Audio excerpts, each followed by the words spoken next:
Well, good morning, everybody. Andrew Mountford here, National President of AUSACT. If you're listening in New Zealand or from another country, good afternoon. Or if you're listening in England, good very early hours of the morning. It's my great pleasure today to introduce Sue Blair. Sue is the Director of Personality Dynamics Limited in Auckland, New Zealand. She's the author of Personality Puzzles, both the classic version and Type for Teens, and she's co-authored the Type Trilogy with Susan to attend a workshop with Sue and Susan at our biennial conference in October last year in Brisbane. There are various card resources which are now used by myers-briggs type practitioners around the world, and they're typically used in a wide variety of coaching, counselling and teaching professions. She's been specialising in training, facilitating and writing on psychological type for over 14 years. She is herself an MBTI practitioner and a qualified adult educator. Sue is the recipient of the 2015 Gordon Lawrence Award. This award recognises an outstanding contribution to the field of education that promotes the constructive use of psychological type. So, welcome Sue, welcome all. Sue, as type professionals, we're all trying to upskill ourselves. What do you think is so important about understanding the cognitive functions? Sure. Hi, Andrew, and hello to everybody out there. I think there's many things that are important about that, but most importantly, I think the cognitive functions reflect the original work and thinking of Carl Jung. And then inspiration and genius of Isabel Myers brought this to us in a different format with the 8 preferences, SNTF, sensing, intuition, thinking and feeling, that we all know and as assessed by the MBTI. The judging and perceiving dichotomy, which Isabel added, very cleverly indicates how we use the sensing, intuiting, thinking and feeling functions. And this actually helped us enormously, because without this we would be using some very long sentences indeed. So for example, I would have to say my preferences are EST and my dominant thinking function is extroverted and my supporting sensing function is introverted. And instead, thankfully, I can just say my preferences are ESTJ. So this is really good news for us all. It's a much sort of shortened form. However, something that I think has got lost along the way in teaching type, and even to type professionals, is that we have, generally speaking, been taught the full sensing, intuiting, thinking and feeling functions with their single-faceted understanding without differentiating them. And in many situations, this is effective enough. However, if we are truly to play our role as type practitioners well, then we need to be able to be aware of the differences, but also to be able to describe them. So to be able to describe the extroverted and introverted functions. And then, and sometimes only then, will we get the aha moments we all want from our clients. So for example, I was doing some coaching work with somebody not long ago, with 2 people. One had ENTP preferences and one had ENTJ. Without this understanding of the cognitive functions, it's tempting to think that it might only be the JP preferences that might need to be investigated. And actually they use their intuition very differently and use their thinking very differently. So from that point of view, it's very important to be able to explain these so that you can get some understanding with your clients. That's great, Sue, and that's why the bio on your website talks about your deep interest in exploring how type can be explained in simple yet effective ways. Would you say any more about that? Yes, absolutely. So as you'll see in the next hour, I believe the key to being able to offer simple and effective explanations is the dual coding of language and image. And when we use both words and images, something magical happens. So for a start, we are using more of our brains to understand and form an opinion on the material being taught. And secondly, it's been proven to accelerate learning. So really, why not give it a go? And in fact, I use images all the time. And funnily enough, as I'm sure you're all aware, the type community is packed out with people with an intuiting preference, and yet I have a clear sensing preference. And this often strikes people as a little bit strange, and they say to me, are you sure you have a sensing preference? And I can assure you that I do. But the beauty of this style is that it equally suits those with a sensing and intuiting preference. So for intuiting folk offering images and pictures along with language allows them to ponder the possibilities within the images and imagine others.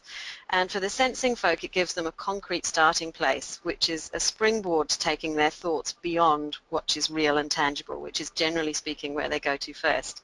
And you can do this with anything, like anything at all. So, for example, for this webinar, I use Google Images, and I would suggest to everybody that you make Google Images your friend for these things.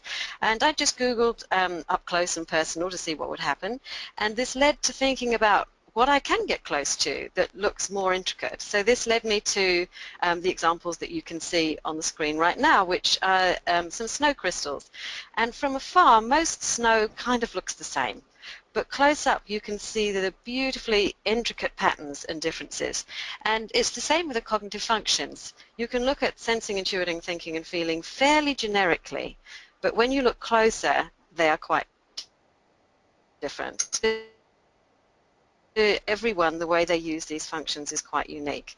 And in my workshops, I often say that if I had a room with 10 people who shared exactly the same preferences, and I asked them all, what's important to you about having these type preferences, whatever they may be, I would really expect to get 10 quite different answers. So as humans, we are very complex. The human brain is thought to be the most complex thing on the planet, at least by some. But nevertheless, I believe we can still effectively explain how our minds work by using a combination of simple language and imagery to make our point. That's brilliant, Sue. Next time I throw a snowball, I'm going to say, here's something beautiful coming at you.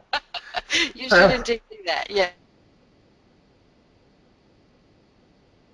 Hoping people can see the chat panel where we can answer questions as we go along. One of the things, folks, that Sue has asked us to do is to just share our four-letter code. I've gone in there already at 11:01 and put Andrew INTJ. We'd like you to put your first name, if you wouldn't mind, as well as your four-letter code.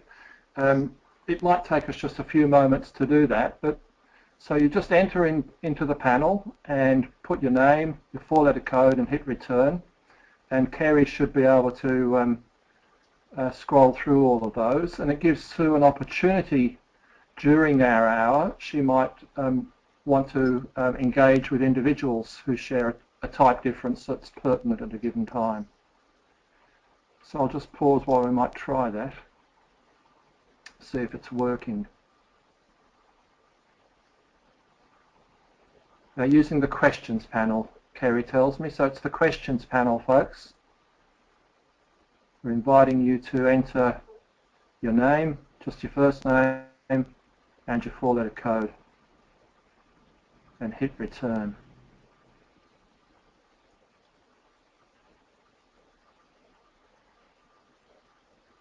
I'm not seeing anything, Kerry, but I'm seeing something that says organisers and panellists only, but that should be panellists too. So I might, okay. So someone's had to cut out very slow. We'll leave that going. Hopefully you've all heard me. If you can enter your name and four-letter code, that would help.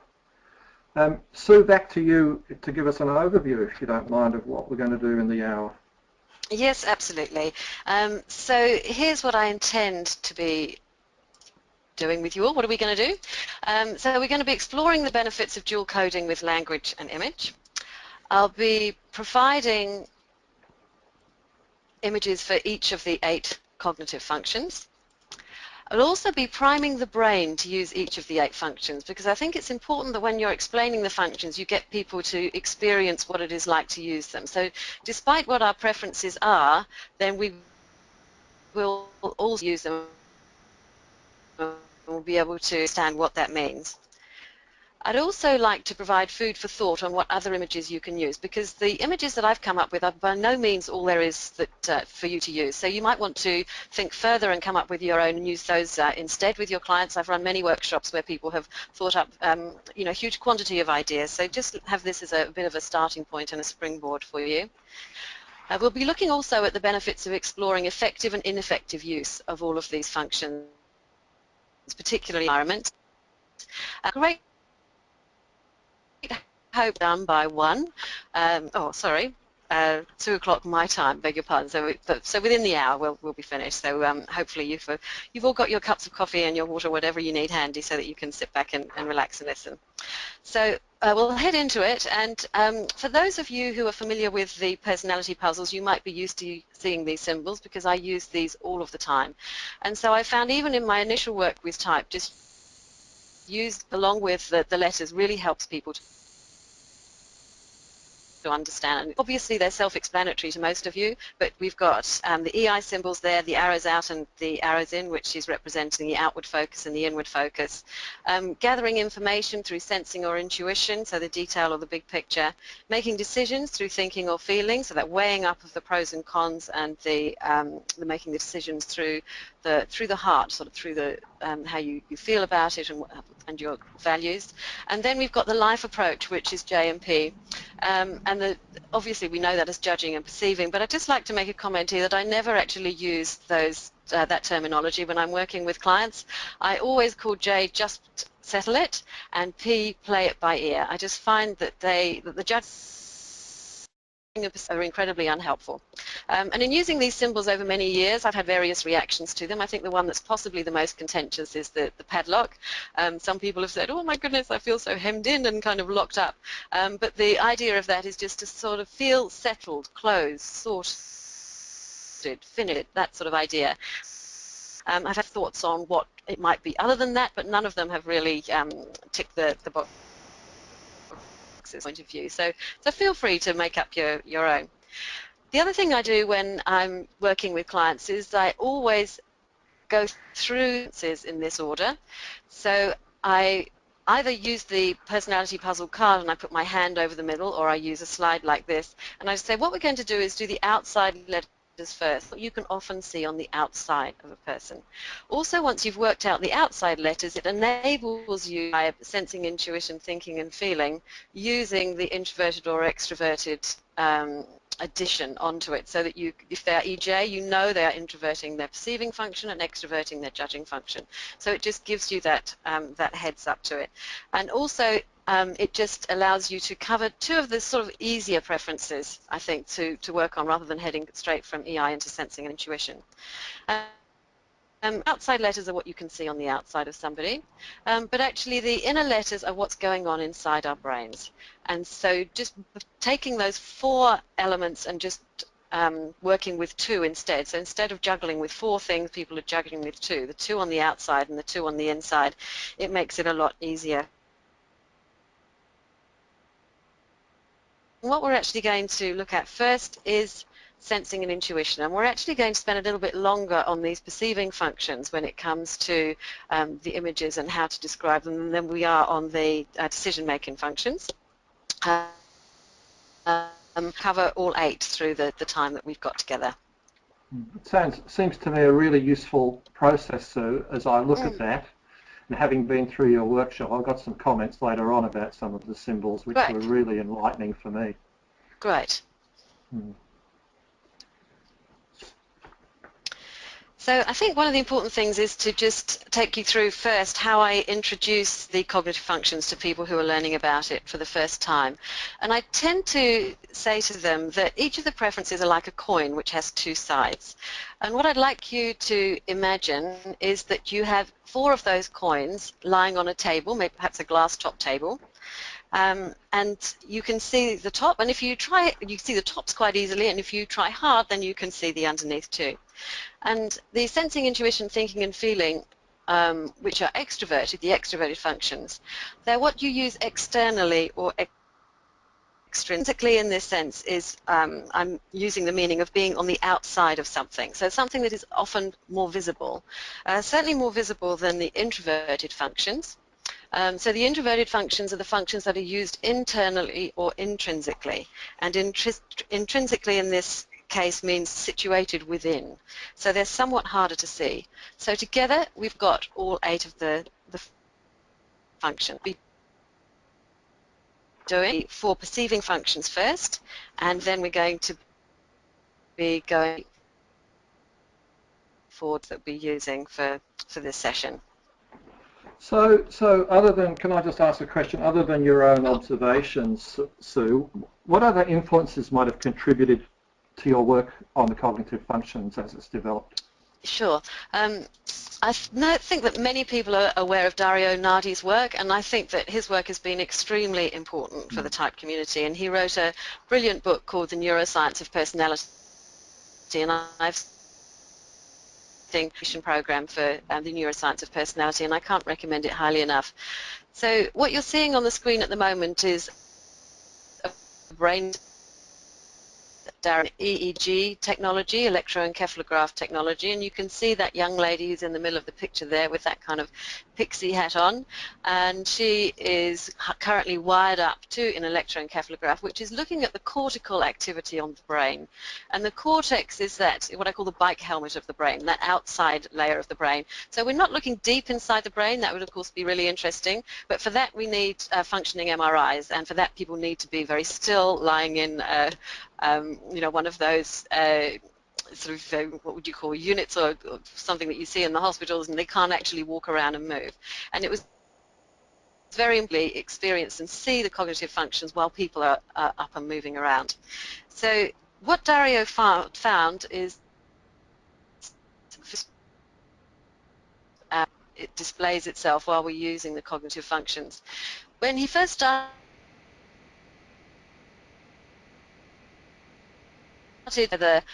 the brain would reveal that the temperaments are going to show up, or that the ape preferences would show up, or he wasn't too sure. But actually what happened was that the cognitive processes became very clearly evident. So there were two different types of patterns that he saw. One of them was a global pattern, and when you're looking at sort of brain waves, if you like, it's rather like looking at the waves on the sea. So they will have different frequency, and they will have a different amplitude. And when the frequency and the amplitude is the same, then you're going to come across these global patterns. So when it's the same all over the brain, you'll see these global patterns. And so you can see a few of them there. The one I rather like there is that completely blank brain, which is when we're watching TV, believe it or not, and he has done this experiment with people who are blobbing in front of the TV, and indeed nothing at all is actually happening. And then there are other whole brain responses as well, going to that hyperstimulated response where everything is absolutely wired up and going. But other than those global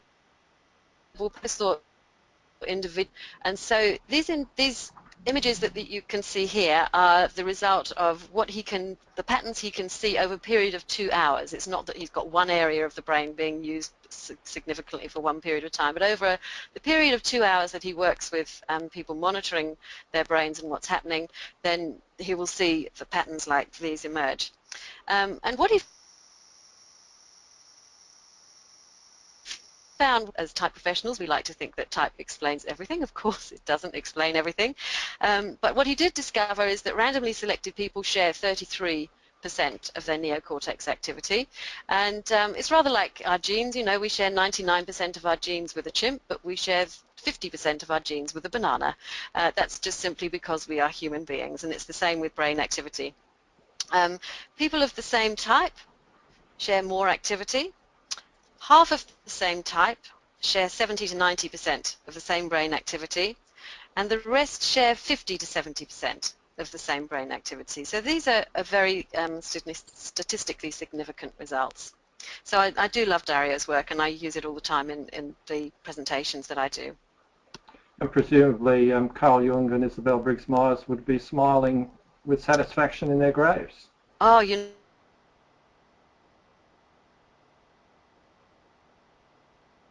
joy to us as type professionals to have Dario's work behind us, because it enables us to really help those people who are somewhat cynical about this to sort of unfold and just look up and think again and think, oh yeah, perhaps there is something to this. This is important. Let me listen a bit more.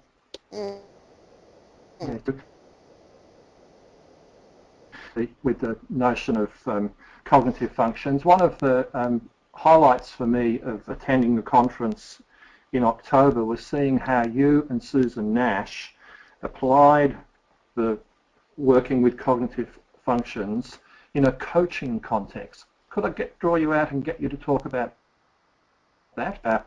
Our professionals who are members of OSAPT do encounter or do coaching in their work. Yeah, absolutely. So Susan and I produced a resource which is called the Type Trilogy, which is a set of cards and also a guidebook, which is sent electronically. And we really did this because we wanted to take people beyond the four-letter code. It's really important to get beyond that sort of eight preference model, particularly as type professionals who are using this with coaching clients, so that you can get beneath and go further than just looking at those looking at the eight preferences.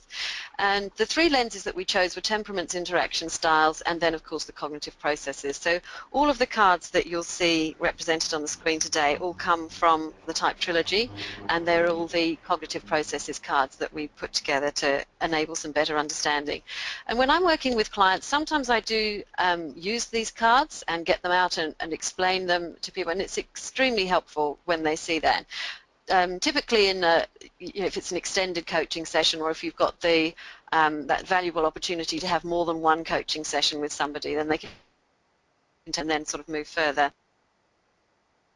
But I found that even just to look at these cards and just for yourself understand it, so that even if you're using the eight preference model, you can say, if you have these preferences together, then it is very likely that you'll be using sensing in this way, or you'll be using thinking in this way, or feeling this. So just to have this information inside your head is extremely important as a coach.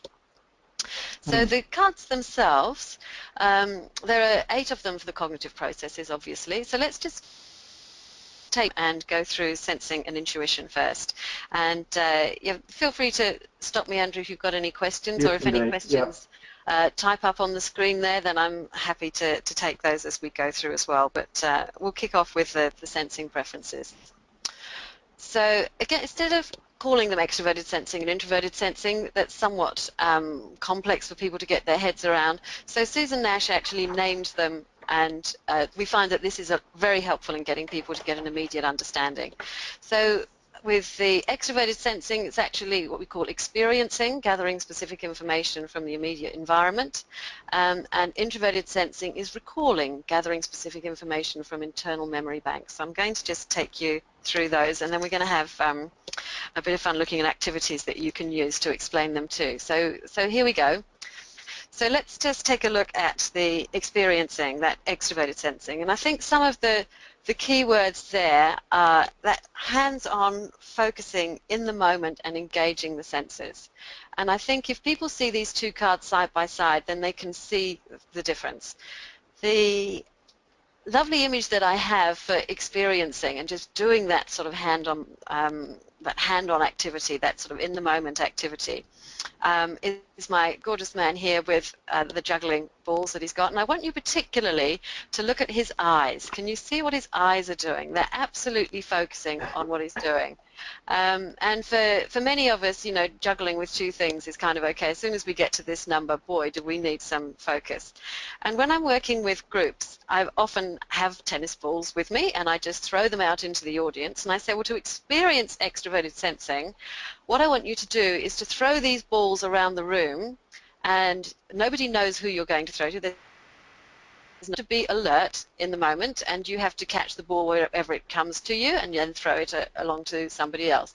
So depending on the size of the audience, depends on the number of tennis balls that I've got, but it's a fun activity, and people can just either love it because they go, yay, something's happening, or they kind of cringe and just go, oh, this is terrible, please stop any moment now because I'm going to get hurt or whatever.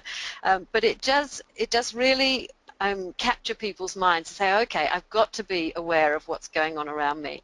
And I know that when Dario's done this exercise, if you have the space in the room, he actually has people walking around as well. So you're not only throwing the tennis balls, but you're actually kind of reeling around each other, and anybody can send you a tennis ball at any time.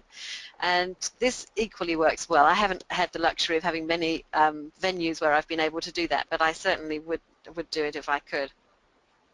Another image that I like for extroverted sensing is my lovely superhero here. And the thing about extroverted sensing is, or experiencing, is this need to have the freedom to make an impact.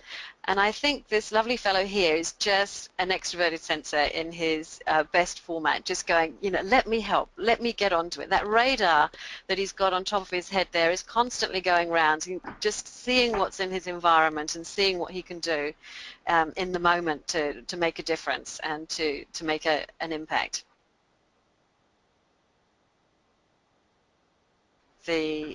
With this particular function, people who had this particularly as a dominant function, this is what he found on their EEG scans.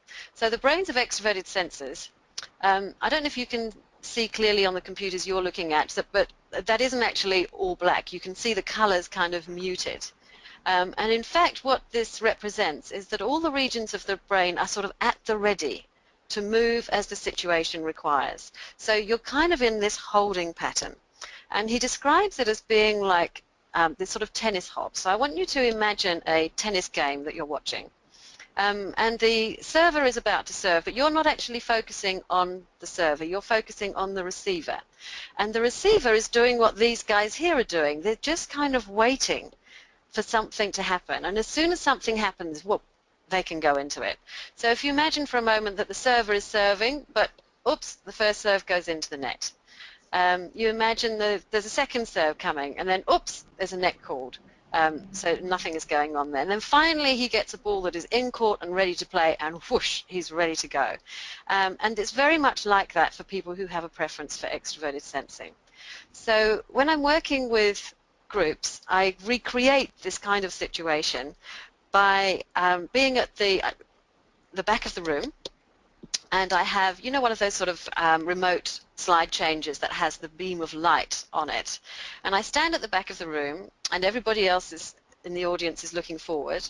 And I just say, whenever you see the beam of light on the front wall, I want you to clap your hands. And so I wait for a while because everybody's thinking, ooh, when is this beam of light going to come up? I wonder where it's going to be. And in that particular moment in time, what people's brains are doing is exactly what we're suggesting here, is they're in this sort of hover. Nothing's happening, but they're just waiting. And then as soon as the beam of light hits on the wall and somebody sees it, then they can clap. And this particular activity really helps people know what it's like for people with extroverted sensing. I've also done it when I haven't been doing a PowerPoint presentation, and you can do it equally by saying, well, look out the window, and as soon as you see a bird, clap your hand. So everyone's looking, nothing, and then something to do. So just priming the brain to get people to understand what you mean by these preferences. And another bit of research that I find completely fascinating, especially as I do so much of my work in schools and with educators and many teenagers, is that college students with these preferences show more activity when looking out a window than when doing work at a desk. And this is extremely relevant when we're looking at the number of people who drop out of school, for example, who've got extroverted perceiving preferences. So I work very closely with a colleague of mine in Canada, Mary Ann Sutherland, and she has done work with thousands and thousands of students, many of whom have had difficulties going through school, have learning difficulties, or who have dropped out of school. And she said of all of those people who are in that situation, 90% of them have a perceiving preference, 90%, and out of that 90%, 60% of them have a sensing preference, so sensing and perceiving, which is extroverted sensing or experiencing. So very, very interesting data. Yes, indeed, and very powerful images. I particularly like that one, Sue, of the tennis players. Yeah. Yeah, I think it just sort of puts it in a context for you, this holding pattern that they're in, waiting for something to happen. And of course, I do a lot of work with careers advisors too, and they are unsurprised, therefore, that those who around it. Let's just take a look at the element of looking at effective and ineffective use. So on the reverse of the card that you've just seen is this information, and it describes when we effectively use a function and when we ineffectively use a function. So when we're effectively using a function, as it says on the top of the screen there, so I'm just looking, I'm just trying to use my pen here.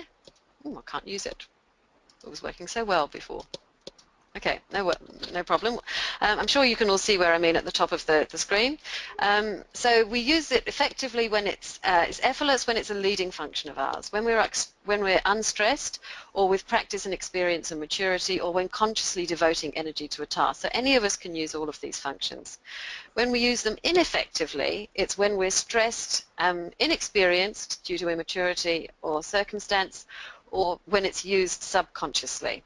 So I'm not going to go through all of these just because we've got quite a few of them to go through, but if we just take a look at effective use and just look at the top 4, for example, we've got living in the moment, focusing on immediate surroundings, being actively involved, seeking activity, taking in sights, sounds, smells, colours, tastes and textures. That's using extroverted sensing. And then on the other side, we've got ineffective use. So ineffective use of this particular function is not thinking through the implications of actions, doubting information that doesn't have physical evidence, being distracted by the physical environment, or being compelled to engage in extreme sports or physical activities without assessing the risk. So it just reflects that constant need to be moving. And I find that when I'm working with clients on these, to do. Our brain is there to keep us alive, and in fact it's usually more interested in the ineffective use, because we go to, well, what can I do to make things better? How can I get through my world that much better? And I find I have to drag them back to looking at the effective use. But the ineffective use is really important for people to have a look at, and I find that they might not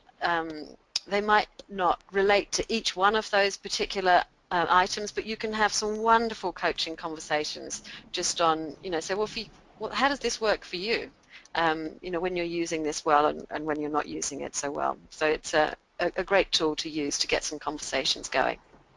Yeah, Sue, we couldn't see the line before, but just to let you know, we could see your cursor moving. So. Oh, right. Oh, good. I can see your cursor moving now. So. Oh, wow. Okay. It's a little arrowhead. It's moving in a very extroverted sensing way. Yeah. Okay. Great. I'm doing my best to pay attention. Well done.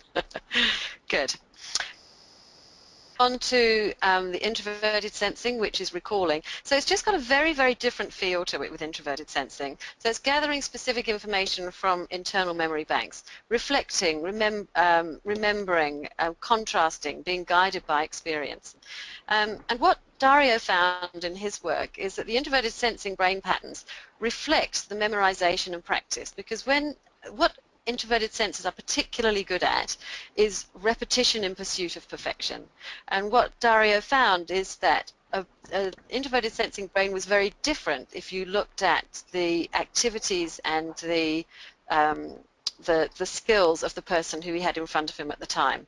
So, for example, if he had somebody who had ISTJ preferences and they were a musician, the likelihood is that they will be practicing until they do this really perfectly, and that will show up in their brain patterns.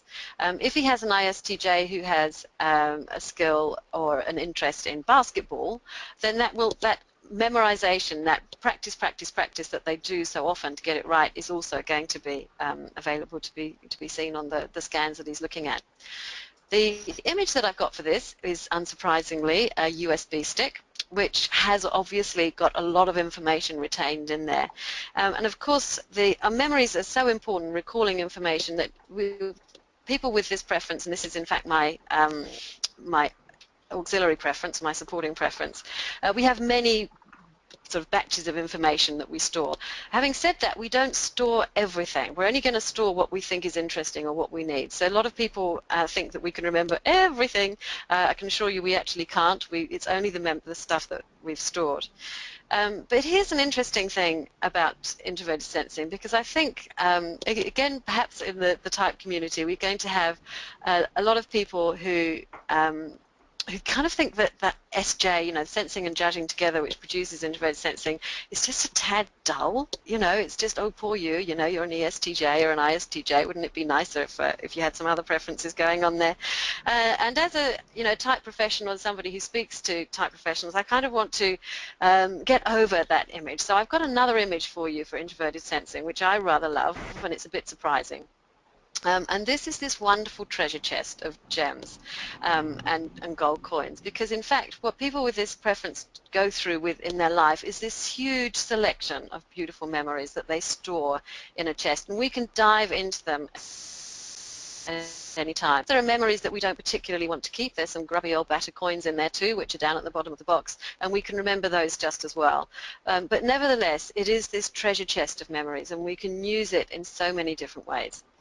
So if I can jump in there, so I have to say, attending your workshop and seeing that image for the first, in my INT arrogance, I would call it, and no disrespect to the several INTJs who are part of this webinar, this just blew me away. This blew me away and got me to question my assumptions about SI. Yeah, I think it really does, particularly for those who have an intuiting preference of either side, extroverted or introverted intuiting, because it is so rich. And also I think that people think that we're going around with lots of numbers and statistics available to us. Well, it is true we can remember phone numbers from when we were a child, or we can remember birthdays, but there's way, way, way more to it than that. And this is another image that I rather like. So anybody who's a Harry Potter fan is going to perhaps remember this. And we've got Dumbledore up in the top right-hand corner there, the headmaster of Hogwarts. And we've got this image on the left-hand side, which is what we call a pensieve. And that's where he put his thoughts and memories. And what he did, you can see him there just extracting a thought from his mind. And what he did was he put it into the pensieve. And then instead of, when he wanted to get the memory, just taking it out again, what he would do is dive into it and re-experience it all over again. And for those of us who have introverted sensing available to us, it is that quality that I want to put across to you. It's not just storing bits of data. It's this being able to repeat the whole experience as if you were there again. And so if I can just ask you all to have a little bit of a test on introverted sensing. And so what I would like you to do is to see if you can either shut your eyes or blank your mind out. And I want you to go through in your mind everything that you did yesterday in sequence from beginning to end. So I'm just going to give you a few seconds.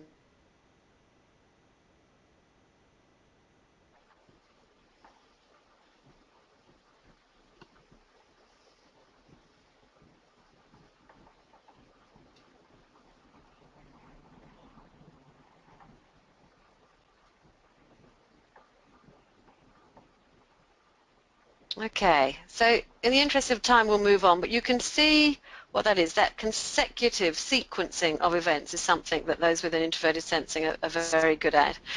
Let's just take a look at Sorry, Sue, could I pop in again in case we go on Yes. too quick? I think somebody has posted a question in the panel, and you said you would take them as we go. Yep, absolutely. So I'm told Danielle's put a question in the panel. I can't see it, Kerry. I can't see it either, actually, so if somebody could read it out to me, that would be good. Okay. We'll wait till we see it from Kerry. No, actually, she's just said the question's been answered, so we'll leave it. Okay, brilliant. Okay, fantastic. Okay, good. Fantastic. Keep going. Yep. Let's just take a look at the back of the card, which is on the effective and ineffective use. So recalling the past in vivid detail under effective use here. So let me get my, this is where I'm reading. Memorizing in sequential detail, learning from past mistakes is a big one, taking advantage of past successes.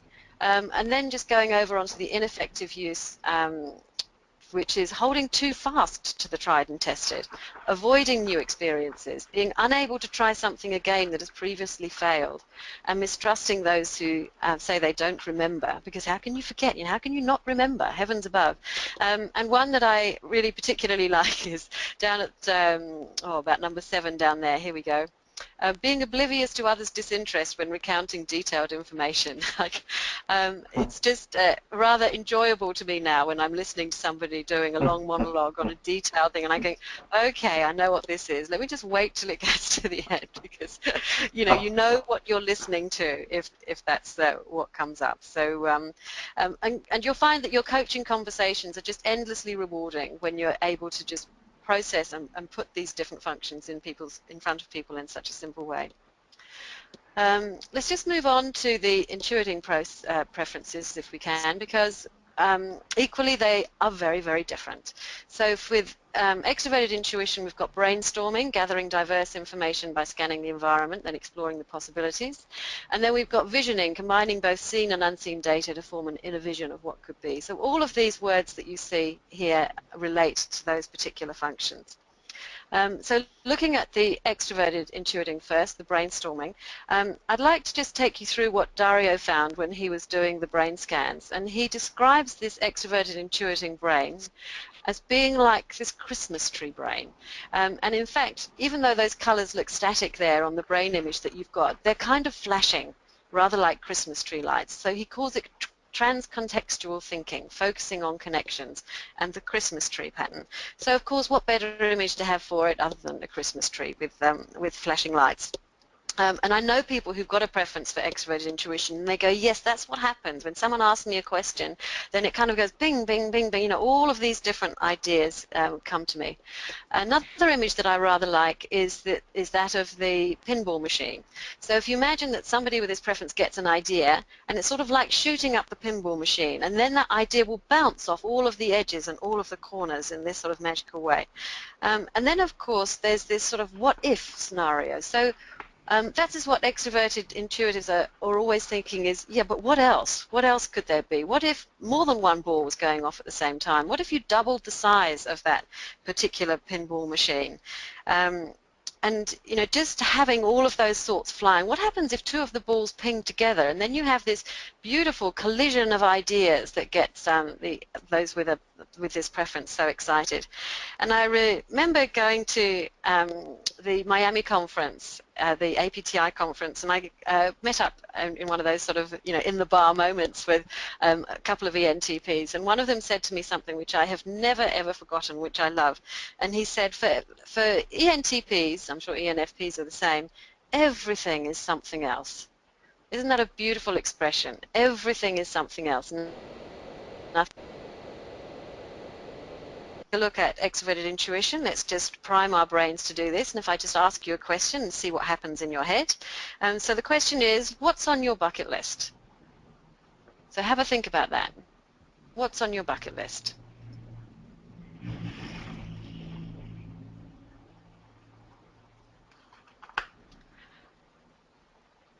So hopefully you've got a few things dancing around in your head, but I also want to tell you what happened when we did this activity at the OZAP conference, Andrew. I don't know if you remember this. But I asked this question to the group of people who had this preference for extroverted intuition, and they immediately said, oh, that's an interesting question, but actually it's not the right question. I wonder if we could just re-question that question in another different way so it actually makes us think, because the bucket list is too final, you know, so I don't really want to be thinking about this sort of final point, but let's just see if we can rephrase the question so that it's sort of going to help us a bit more. And at first thought it could be, oh, well, that activity didn't go so well. But in fact, what it was doing is the people who were asking all of those questions were completely using extroverted intuition. You give them something, you give them an activity, and they turn it into something else. Or just highlights what extroverted intuitors do very, very naturally. And so their effective use, just to go through these top four here, generating wide-ranging ideas, quickly assimilating new information, exploring potential, effortless brainstorming. And then if we just have a look at these few on the ineffective side, being indecisive when confronted with so many options, not editing enough, creating a lot of redundant data, desiring unconventionality which overrides common sense, and reinventing the wheel when it's not necessary to do so. So extroverted intuiting, hopefully extroverted intuiting in action. One of the others that I like there is not recognizing when others are overwhelmed by the endless stream of ideas and the associated desire for change. So that's another one that appeals to me there. So just options for conversation and discussion. Just moving on to visioning, which is your dominant preference, Andrew, so you might have some comments on this. But the introverted intuiting has got such a different quality and such a different feel to it that it's very, very different. The introverted intuiting brain, what Dario saw was this flow pattern when faced with novel situations and their expertise. So here I've got this sort of fog. You know, what those with preference for introverted intuiting just like to have this blank mind and see what comes up. So if I was to prime your brain for introverted intuition, I would just say remove everything from your mind and ask a question, and just leave the question hanging there and see what emerges. So you're welcome to do that at any point in time. A question that I ask when I'm doing this in a workshop is, where can you see yourself in 10 years' time? And just leave that sort of quiet space for people to go, what is that going to be? And I let them sort of think about that for a while. So even this image of the fog that we've got here, those with a preference for introverted intuition see all sorts of other things in it. What most people with a sense think that's fog, that's what it is. The next image that I've got, we can just see this screen here. This is actually an image that I found on Google, which was called deep fog, and indeed this is really deep fog. But if you wait a moment, let's see what happens. In the workshop, what I do is I actually ask people to shut down as much of the lights as possible. Turn the lights down, just close the windows, just create a dark space and see what happens. So if you're listening to this where you're able to do that, then please do that. But here's an image of introverted intuition that I've used many times, and many people have said this is exactly how it works for them. So let's just quietly have a look at this screen and see what happens. Okay, here we go.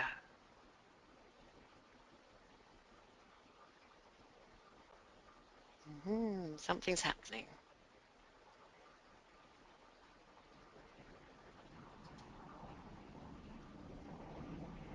Okay, now we can see something coming. And that feels a lot better. And then suddenly, everything is clear. So if you can follow that sort of train of thought through, it's just that you're waiting for an inspiration, an answer to a question that you've put inside your head. Many people with this preference say, I'm just going to sleep on it. And then they wake up and suddenly everything the question that they've been asking, they just know the answer to. And in many cases, people say, well, how did you know that? And you say, I don't know, I just know. Does that resonate with you, Andrew? Absolutely, it does, as it did last October. Turn off your mind, relax and float downstream, the late John Lennon. Okay. But I must feed in at this point that the padlock that's inside my brain is telling me it's 11 or 12 to the hour. Okay, that's no problem, because we're going to go through the other preferences much faster. So in fact, you've got a couple of brainstorming brains there, that introverted intuition and that extroverted intuition. Very, very different indeed. And again, effective use, developing a depth of understanding, searching for meaning, looking beyond the physical world, having an innate knowing. And that ineffective use, overcomplicating an issue, reading too much into a situation, being overcommitted to theory without considering the practical applications, and procrastinating while waiting for inspiration. So these are our 4 perceiving functions: extroverted sensing, extroverted intuiting, and introverted intuiting. I wondered if there's any questions or thoughts you've got on that before we head on to our decision-making functions. I think it's worth having said about what time it is. So this is going to eventually be a webinar recording on the website. If there are any people out there who must leave dead on the 12 o'clock or the 2 o'clock time zone, then we apologise if it does go over a few minutes, but it will be available on the website. So I'm not going to call a halt on the hour if you've got a little bit more to do. Great. We will get through it, Andrew. Kerry, you'll be seeing the questions. I'm not seeing any at the moment, so we might press on and Kerry will alert us. Okay. All good. So let's just take a look at these decision-making functions, and as I said, we'll go through these much quicker. The thinking function. So we've got extroverted thinking and introverted thinking. The word that we have for extroverted thinking is systematizing. I happen to not particularly like that word, but I can't find a better word. It's just that ability to put things into systems and organize them. So I totally understand it, but I wish I could find a slightly different word. Nevertheless, let's take a look at the images that we have for this. So again, the card there just explaining some of the keywords around this particular function. Organizing, critiquing, structuring. So how can you put a visual to that? And the visual that I came up with is the Sudoku puzzle. And for those of us with extroverted thinking, I happen to have this as my dominant function, so I can get quite excited about it. For you, Andrew, it's your auxiliary function, so you'll recognize this as well.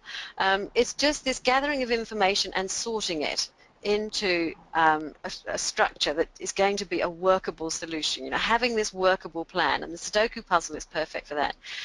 If you were going to prime your brains, I would say find another 3. Where's another 3 going to go? And automatically your eyes are going to scan a lot across, they're going to scan down, and they're going to try and find that place for the other 3. And for those of you who might be doing that, I can tell you, here are where the 3s are. So the extroverted thinking in action is very much doing that. But another image that I absolutely love, which in fact explains extroverted thinking a little bit more for me, is this salad dressing. So what happens when you've got a salad dressing is that you put all of the ingredients in and then you shake it up. And then you let it stand still for a while, and all of the layers miraculously sort of form this sort of image that you can see in front of you. And that is really what happens with extroverted thinking. It's not quite as sort of boxy as the Sudoku puzzle. It's more like, in comes my data, and out comes this result. You just gather the information, and it effortlessly forms this plan, this sort of putting into order of the information that you've got. So using it effectively, defining cause and effect, using discussion to clarify thought, devising, critiquing and fixing systems to expedite results, measuring progress. And that ineffective use, seeing the world in black and white, ignoring or devaluing the shades of grey, being anxious with delayed decisions, or insensitive controlling without delegating. Can I observe? So sorry to interrupt. I love the words systemizing. Even though it's my auxiliary, and I wonder if that's a difference in our temperaments. Oh, it could be, or systematizing, systematizing. Go for it, whichever one you like. So if it works for you, that's great. So let's just take a look at the difference there between introverted thinking. So introverted thinking is happening on the inside, this sort of analyzing, this independent thinking, internal focus, and the perfecting of a process. And the image that I've got for this is this marble run. And what I want you to do is not think of the structure of the marble run, but I want you to think of the marble that actually is going into it. Now the marble that is going into the top of it is your thought or your question. And down it goes. So you put the marble in and it goes around and around and around, round and round and around. And people who have this preference have said to me that their introverted thinking is like compulsive internal problem solving. That's what introverted thinking is. And I've known people who can do long haul flights, not do anything, but just sit there with their thoughts and try and answer those questions. And of course, you can have many, many, many thoughts that come to you, and they all sort of whirl around. You can change the structure and see how those thoughts are going to process differently. And so the image I love is that of questions coming into a funnel, and even more questions coming out at the end. So that internally thinking and questioning and problem solving.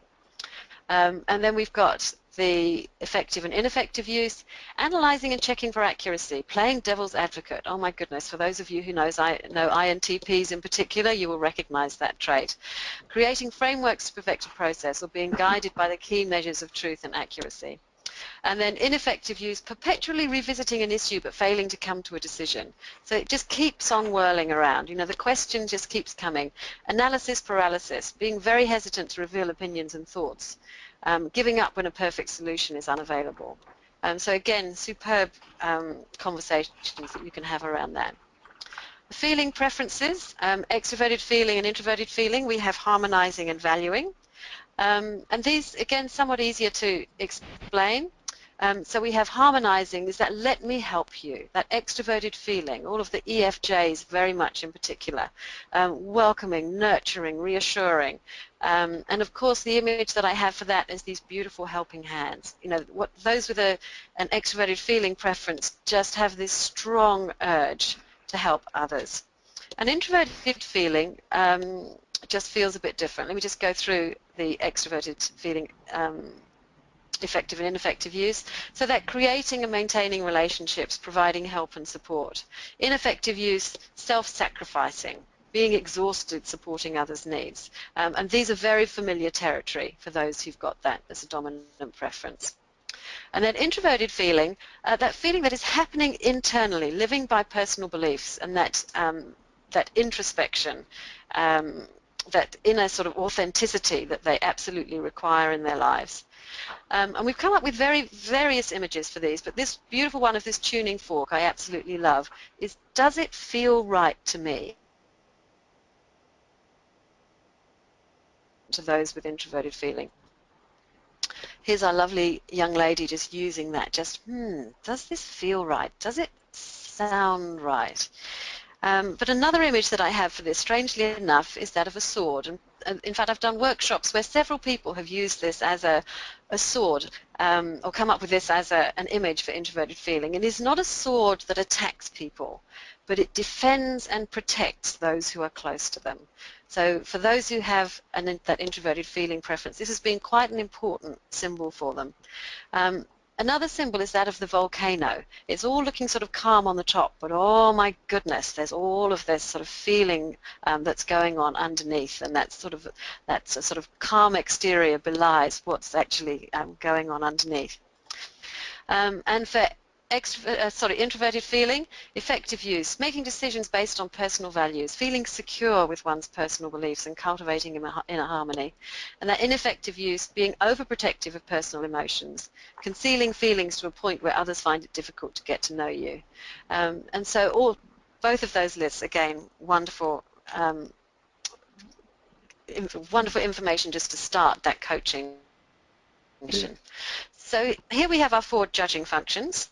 I don't know if anybody's got any questions particularly on those, but we can prime the brain to use these as well, which we won't go into and do now because it just creates a pause. I know some of us need to move away. But one of the things that I do in order to get people to use their functions is to answer this question. You are deciding whether or not to move offices. How are you going to use the judging functions in order to help you make the best decisions on what will be the best options? And just asking that sort of question, you'll get the sort of result that the extroverted thinking people will just go, oh my goodness, this is just joy to my ears. I would just love to organize the whole thing. Just let me at it, let me sort it. Those with introverted thinking are just saying, well, are we asking the right questions? Is this the right place to go? Have we done all of the research? Those with extroverted feeling is, have we thought about everybody? Is this going to be convenient for everybody? How is everybody going to manage this particular move? And that introverted feeling, which is the hardest one to prime your brain for, is, does this feel right? Are we doing the right thing by our people? Is this important that we do this or not? So there we have it. There we have all of our 8 functions. We're almost on the hour. I guess the only other thing that I wanted to do was to just bring it all together, Andrew. And so you can see how does your perceiving and your judging functions work together, and how do these images come together? So I can see that we've got, or for example, if you just take my example, introverted sensing with extroverted thinking, it is really very much like that. I have this treasure chest of memories which I then organize into a workable plan. Can you see how that treasure chest and that Sudoku puzzle put together to form ESTJ? And of course, having dominant thinking as my extroverted thinking as my dominant function, the focus is very much on that outcome. How is it going to be the workable plan? So for you, Andrew, you've got introverted intuition, that sort of visioning, that asking the question, something will emerge, combined with that strategizing and that organizing of information. I think I've seen some other people who were there. I think we've got some INFPs. So for them, they've got that Christmas tree brain. But what comes first is that, does this feel right? Does this feel right to me? Is very, very important. I can't see any of the other types that we've got, but I'm sure you can. We've got ESFJ, ISFJ, ISFP, ENFP that I saw on the journey earlier. Yep, so we've probably got all of them represented. So for ISFJs, that wonderful treasure chest of information, but then please let me help you.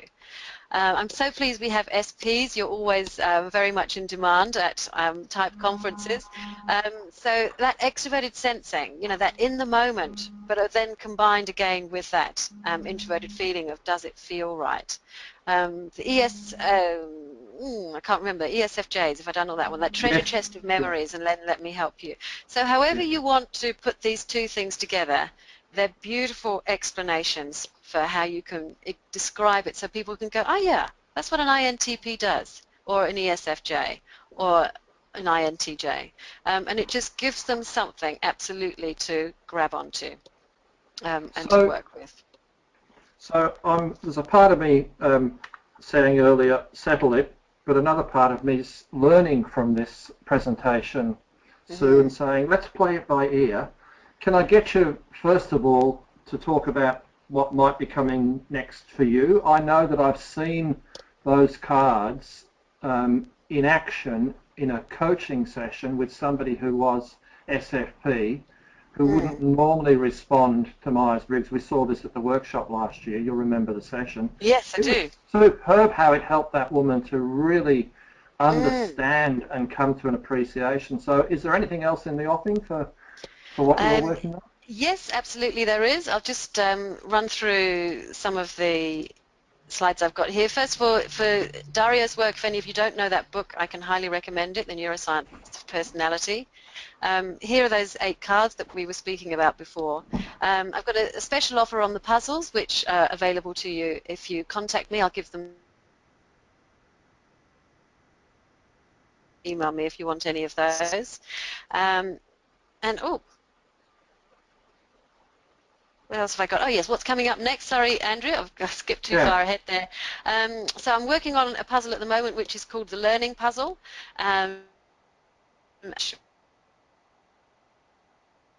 Who are students and working in schools, looking not only at type and how people learn, but also at learning difficulties. So there's many things has been written about type and learning, but I also want to include that element of how do learning difficulties and differences affect it. So things like ADD and Asperger's and dyslexia. So what does it mean to have not only one of those difficulties, but also understand type as well? So that's something that's coming up for next year.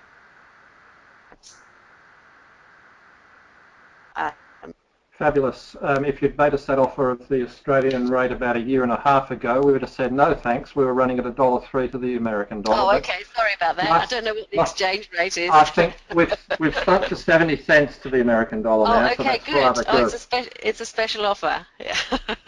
So that's great. And for anyone listening subsequently, then that's also available to you as well. I'll do the official sign-off to Sue Blair. I guess mimicking one of your exercises, I'll get everybody to close your eyes and just send light waves of thanks to Sue, who's coming in today from New Zealand.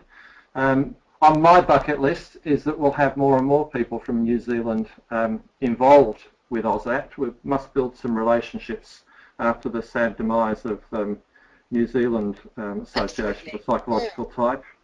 I'd like to thank all the attendees who came today. I think there's around 30 of us, which is first to keep on learning and growing, which is one of the goals. Absolutely, well done, and thank you all very much for taking the time. Yeah, terrific. So we'll do the official sign-off, but if anybody did want to ask questions, it's possible through the question panel. Great, thanks very much, Andrew.